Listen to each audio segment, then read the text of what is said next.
لبی تر کنم برای اهل حرم آب میسر کنم نهاد پا در فرات خواست لبی تر کنم برای اهل حرم آب میسر کنم داغ آتش بر لبش هر طرفش دشمنی باز در این مهلکه یاد برادر کنم تشنه لب داده جان بر لب دریای آب خجل از روی او گشتن دل آب دست عباس چون جدا شد محشری در خیمه ها شد محشری در خیمه ها شد علم افتاد نیست علم دار حسین یا حسین علم افتاد همه ناله بزنن نیست دگر یار حسین یا حسین یک طرف دست یک طرف مرد بمیرم دل پر از خون دیده پر اشک دل پر از خون دیده پر اشک نهاد پا در فرات خواست لبی تر کنم برای اهل حرم آب میسر کنم نهاد پا در فرات خواست لبی تر کنم برای اهل حرم آب میسر کنم داغ آتش بر لبش هر طرفش دشمنی باز در این مهلکه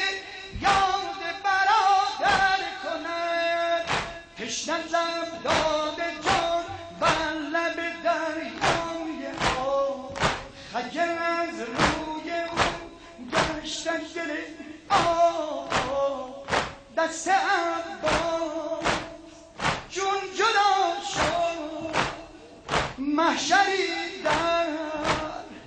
خیمه ها شد محشری در خیمه ها شد علم افتاده و نیست علم دار حسین یا حسین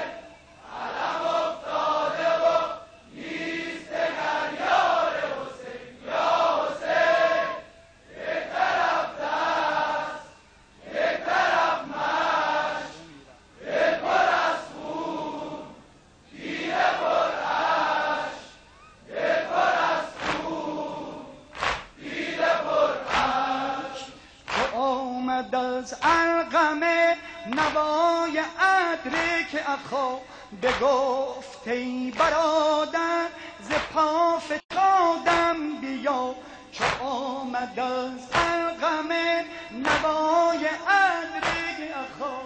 بگفت ای برادر ز پا فتادم بیا رسید چون این نوا به گوش اهلی حرم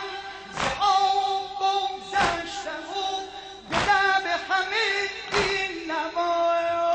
علم افتاده و نیست علم دار حسین یا حسین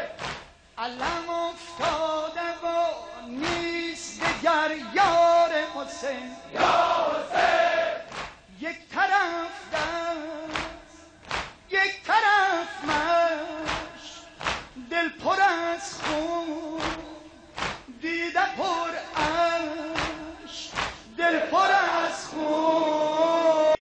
دیده پر اشک علم افتاده و نیست علم دار حسین یا حسین علم افتاده و نیست دگر یار حسین یا حسین یک طرف دست یک طرف مشت دل پر از خون دیده پر اشک دل پر از خون دیده پر اشک ساقی ساقی لب تشنگان گرچه ز تن داده دست پرده ظلمت درید بند ستم را گسست ساقی لب تشنگان گرچه ز تن داده دست پرده ظلمت درید بند ستم را گسست داده سر و داده جان در ره آزادگی بر دل حق باوران داغ دم او نشست سرخی خون او پشت ستم بشکند عاقبت خانه ظلم زبان برکند کربلا شد شور محشر مرگ و نفرین بر ستمگر مرگ و